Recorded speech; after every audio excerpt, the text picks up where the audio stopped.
நான் டாக்டர் லோகேஸ்வரி, உங்கள் மனநல மருத்துவர். இன்றைக்கி நம்ம எதை பற்றி பார்க்க போகிறோம்னா பேனிக் டிஸார்டரை பற்றி பார்க்க போகிறோம். அப்படின்னா என்னென்னா, சில பேருக்கு பார்த்தீங்கன்னா திடீர்னு எந்த காரணமும் இல்லாமல் ஒரு இன்டென்ஸாக ஒரு பயம் வர ஆரம்பிக்கும். அந்த பயத்தை ஃபாலோ பண்ணி என்ன ஆகும்னா, சில பேருக்கு ரொம்ப படபடப்பு வரும், மூச்சு திணறல் ஏற்படும், நெஞ்செல்லாம் வலிக்கிற மாதிரி இருக்கும், தலை சுத்தல் இருக்கும், என்னமோ நமக்கு ஆக போகுது என்ற அளவுக்கு பயம் ரொம்ப அதிகமாக இருக்கும். திரும்ப இந்த மாதிரி ஒரு எபிசோடு வந்துருச்சுன்னா என்ன பண்ணுறது அப்படின்னு சொல்லிட்டு அதை பற்றியே திரும்ப திரும்ப யோசிச்சுக்கிட்டு இருப்பாங்க. இதுக்கு பேர் தான் பேனிக் டிஸார்டர் அப்படின்னு சொல்லுவாங்க.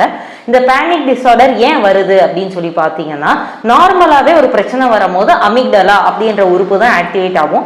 இவங்களுக்கு ரொம்ப அப்நார்மலாக ஆக்டிவேட் ஆகி அப்நார்மலாக ஹார்மோன்ஸ் ரிலீஸ் ஆகுறதுனால தான் இவங்களுக்கு இந்த பேனிக் டிஸார்டர் வருது. இந்த பிரச்சனைக்கு ஃபர்ஸ்ட் லைன் என்னன்னு சொல்லி பார்த்தீங்கன்னா கண்டிப்பாக மாத்திரை தான். இந்த மாத்திரை என்ன பண்ணுன்னா, மூளையில் இருக்க அமிக்டலா ரொம்ப ஹைப்பர் ஆக்டிவ் ஆகிறத ஸ்டெபிலைஸ் பண்ணிவிடும். வேற என்ன மேம் பண்ணலாம் அப்படின்னு சொல்லி பார்த்தோம்னா, காலையில் சாயங்காலம் கண்டிப்பாக ஃபிசிக்கல் ஆக்டிவிட்டி பண்ணணும். ரெண்டாவது விஷயம், பிரீத்திங் எக்ஸசைஸும் ரிலாக்ஸேஷன் எக்ஸசைஸும் கண்டிப்பாக பண்ணணும். இது என்ன பண்ணுன்னா, பெரிஃபெரியில் இருக்க எல்லா மசில்ஸையும் ரிலாக்ஸ் பண்ணி ஆங்ஸைட்டியை டிக்ரீஸ் பண்ணும். மூணாவது விஷயம் என்னன்னா, யூஸ்வலாக இந்த மாதிரி ஆங்ஸைட்டி ஆகும்போது என்ன ஆகும்னா, ஓவர் திங்க் பண்ண ஆரம்பிப்பாங்க. ஏதாவது என்ன நமக்கு ஏதாவது ஆயிருமோ அப்படின்னு சொல்லி ஓவர் திங்க் பண்ணுவாங்க.